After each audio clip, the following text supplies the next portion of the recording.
Hello guys, welcome to this my channel. कैसे हैं आप सभी। अगर आपको पता नहीं है कि ये टू डू लिस्ट कितनी इंपॉर्टेंट है आपके एसबीआई के लिए, आईबीपीएस के लिए, एसबीआई क्लर्क के लिए, तो मैं आपको बता दूं, अगर आप आज से ही इसको टारगेट करते हो तो आप डेफिनेटली सिलेक्शन ले लोगे। यस, आप अगर इसको डेली बेसिस पे फॉलो करोगे तो डेफिनेटली इसमें सिलेक्शन पक्का हो जाएगा। बट आपको डेली बेसिस पे कंसिस्टेंसी के साथ आपको इसको फॉलो करना पड़ेगा। आपको डेली बेसिस पे इसको अच्छे से करना पड़ेगा, जैसा मैं आपको टू डू लिस्ट में देती हूँ।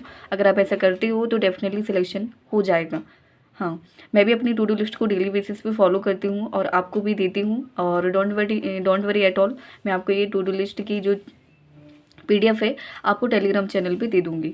तो जैसा कि यहाँ पे चलिए स्टार्ट करते हैं कि क्वांट के लिए आपको क्या करना है। क्यूब स्क्वायर टेबल आपको बहुत अच्छे से याद होने चाहिए। ठीक है, डेली बेसिस में आपको बताती हूँ कि कितने कितने करने हैं। वायरल मैथ के आपको क्वेश्चन सॉल्व करने हैं जितने आपसे हो पाएँ। 15 to 20 क्वेश्चन डेली बेसिस पे सॉल्व तो करने हैं और जितने आपसे हो सके। अर्थमेटिक की क्लास को आपको ज्वाइन करना है, उसको डेली बेसिस पे आप कर सकते हो। और जैसे कि आज मैंने मेंशन किया, आप करना है इसको। और स्पीड मैथ के आपको 30 क्वेश्चन डेली बेसिस पे सॉल्व करने हैं। अर्थमेटिक के 20 क्वेश्चन सॉल्व करना। टेबल DI 5 सेट आप सॉल्व कर लेना। देखिए, डेली की हैबिट बन जाती है तो फिर आपसे जल्दी जल्दी होने लगता है। इसके बाद पाई चार्ट के आप 5 सेट सॉल्व करना, सेक्शनल मॉक देना। इसके बाद रीजनिंग में आपको क्या स्टार्ट करना है। रीजनिंग में आपको पजल के 10 सेट सॉल्व करने हैं। रीजनिंग में आपको क्या करना है, रीजनिंग में आपको पजल डेली बेसिस पे करना है। 10 सेट आपको आज सॉल्व करने हैं। अगर देखिए आप डेली बेसिस पे इसको करते हो ना तो आपकी स्पीड में बहुत अच्छी बन जाएगी। आप विद इन 2 या 3 मिनट्स में इसको करने लगोगे और इससे कम भी टाइम आपको लग सकता है। तो आपको डेली बेसिस पे करने। आज आपको 10 सेट सॉल्व करने हैं पजल की, और सीटिंग अरेंजमेंट के भी आपको 10 सेट सॉल्व करने हैं। ठीक है, इसके बाद आपको सिलोजिज्म की 20 क्वेश्चन करने हैं। मैं डेली बेसिस पे इसको क्यों मेंशन करती हूँ, इस वजह से क्योंकि इसमें काफ़ी सारे लोग कंफ्यूज होते ही होते हैं। जिससे अच्छे से भी बनता है वो भी कंफ्यूज हो जाता है, तो इस वजह से मैं डेली बेसिस पे इसको मेंशन करती हूँ।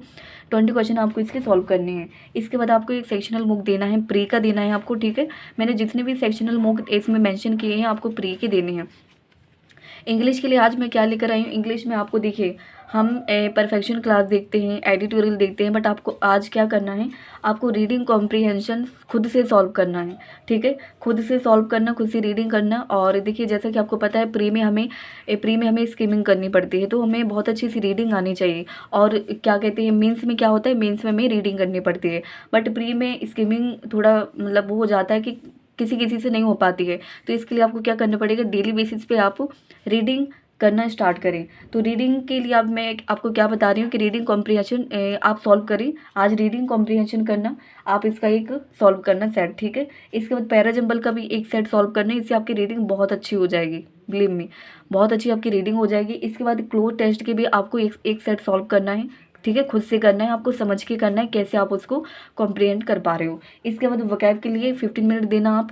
और एडिटोरियल जैसे कि डेली बेसिस पे देखना ही देखना है, हमें पता होना चाहिए कि डेली बेसिस पे कैसी क्या न्यूज़ चल रही है, तो इसमें एडिटोरियल में हमें डेली बेसिस पे पता चल जाता है। और इसी की वोकैब को आप बहुत अच्छे से करना, जो एडिटोरियल में दी जाती है वही करना। इसके बाद 120 रूल्स को आप 1 या 2 करके डेली बेसिस पे करते जाइए, जिससे कि आपके 120 रूल्स अच्छे हो जाएं। इसके बाद फिर डेली बेसिस पे आपको एक सेक्शनल मॉक देना ही देना है।